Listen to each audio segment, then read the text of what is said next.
आकाशवाणी से प्रस्तुत है प्रादेशिक समाचार।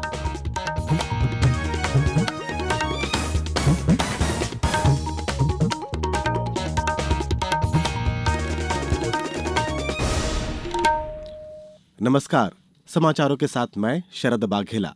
सबसे पहले इस बुलेटिन के मुख्य समाचार। प्रधानमंत्री नरेंद्र मोदी आज नई दिल्ली में मुख्य सचिवों के चौथे राष्ट्रीय सम्मेलन को संबोधित करेंगे। राज्य विधानसभा का शीतकालीन सत्र कल से होगा शुरू। विभिन्न मुद्दों पर कांग्रेस करेगी विधानसभा का घेराव। कल आयोजित लोक अदालत में बड़ी संख्या में सुलझाए गए वर्षों से लंबित प्रकरण। और पहाड़ों पर हो रही बर्फबारी से प्रदेश में पड़ रही कड़ाके की ठंड। 9 जिलों में पारा 5 डिग्री से नीचे पहुंचा। अब समाचार विस्तार से। प्रधानमंत्री नरेंद्र मोदी आज नई दिल्ली में मुख्य सचिवों के चौथे राष्ट्रीय सम्मेलन को संबोधित करेंगे। श्री मोदी ने कल सम्मेलन की अध्यक्षता की थी। ये 3 दिवसीय सम्मेलन शुक्रवार को शुरू हुआ था। इसका उद्देश्य राज्यों के सहयोग से साझा विकास एजेंडे का मूल्यांकन और कार्यान्वयन करना है। सम्मेलन में केंद्र और राज्य सरकारों की भागीदारी को सुदृढ़ करने और सहकारी संघवाद, तेज आर्थिक वृद्धि और विकास में बेहतर तालमेल सुनिश्चित करना है। इसमें सभी राज्यों, केंद्र शासित प्रदेशों के मुख्य सचिव, वरिष्ठ अधिकारी और विशेषज्ञ भाग ले रहे हैं। मुख्य सचिवों का सम्मेलन केंद्र और राज्य सरकारों के बीच बेहतर समन्वय स्थापित कराने के प्रधानमंत्री नरेंद्र मोदी के दृष्टिकोण की प्रमुख पहल है। सम्मेलन का मुख्य विषय promoting entrepreneurship, employment and skilling, leveraging the demographic dividend है।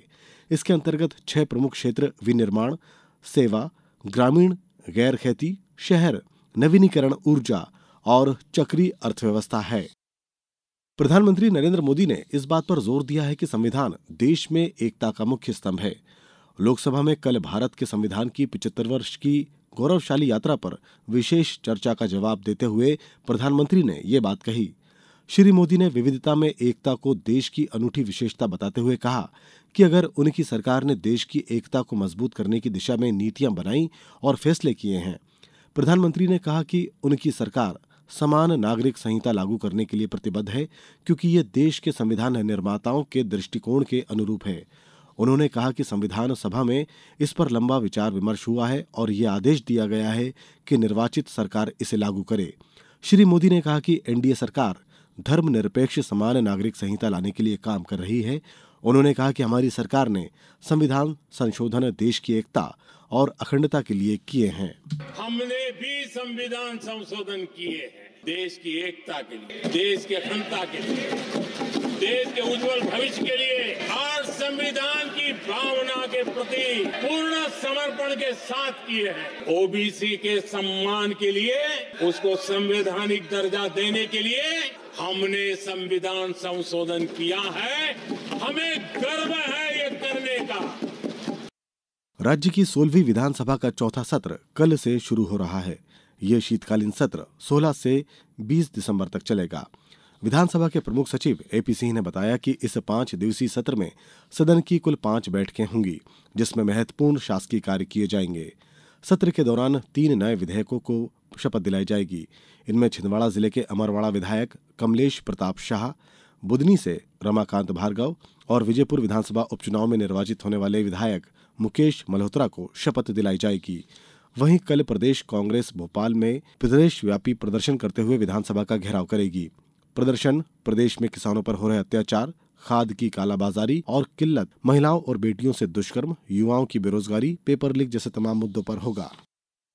उपराष्ट्रपति जगदीप धनखड़ आज ग्वालियर प्रवास पर रहेंगे। आधिकारिक जानकारी के अनुसार श्री धनखड़ वायुसेना के विशेष विमान से एयरबेस विमानतल ग्वालियर पहुंचेंगे। वे ग्वालियर प्रवास के दौरान महाराज बाड़ा में जियो साइंस म्यूजियम के उद्घाटन कार्यक्रम और जीवाजी विश्वविद्यालय में महाराज जीवाजी राव सिंधिया की प्रतिमा के अनावरण कार्यक्रम में शामिल होंगे।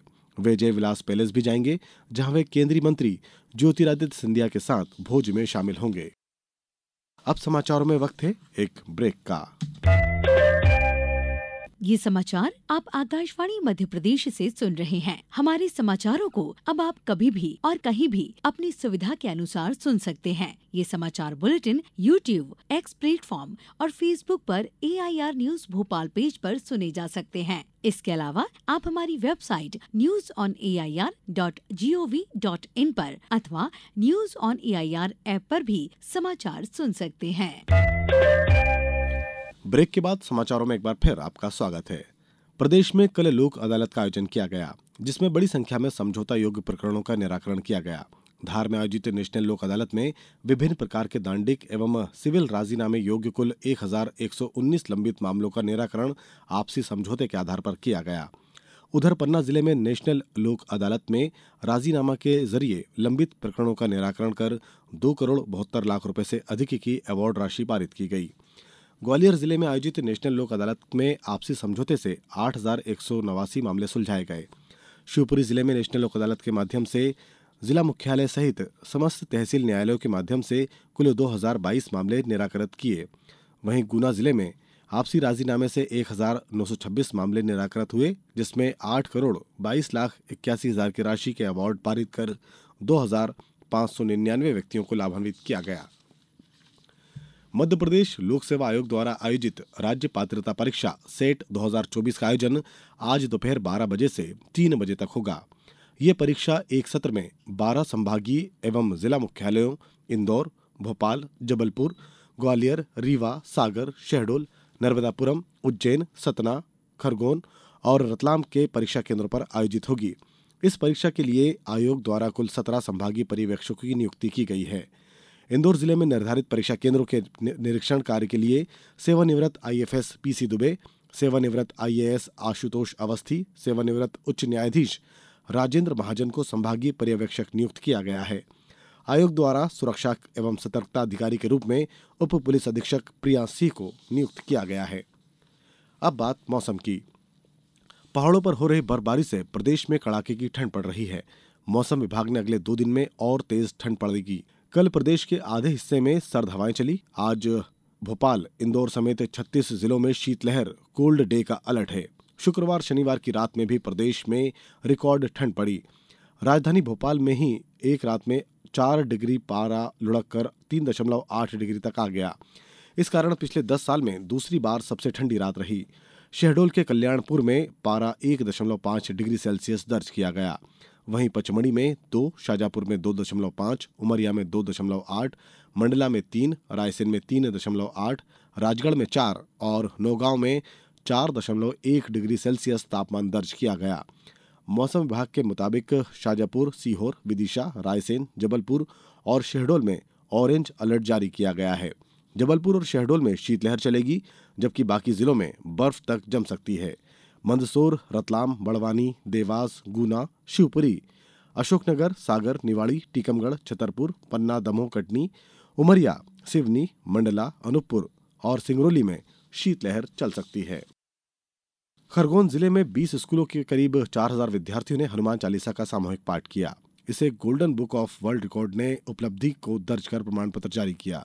आयोजन के मुख्य अतिथि खरगोन के विधायक बालकृष्ण पाटीदार ने कहा कि स्कूली विद्यार्थियों द्वारा अर्जित इस वर्ल्ड रिकॉर्ड ने विश्व मंच पर खरगोन को गौरवान्वित किया है। अब कुछ समाचार संक्षेप में।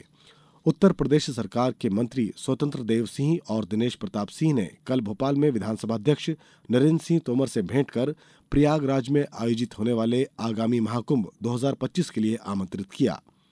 राजगढ़ में सामाजिक न्याय एवं दिव्यांगजन सशक्तिकरण विभाग द्वारा 5 माह में पेंशन योजनाओं के विशेष शिविरों का आयोजन कर 5,580 हितग्राहियों को सामाजिक सहायता पेंशन स्वीकृति की कार्रवाई की गई।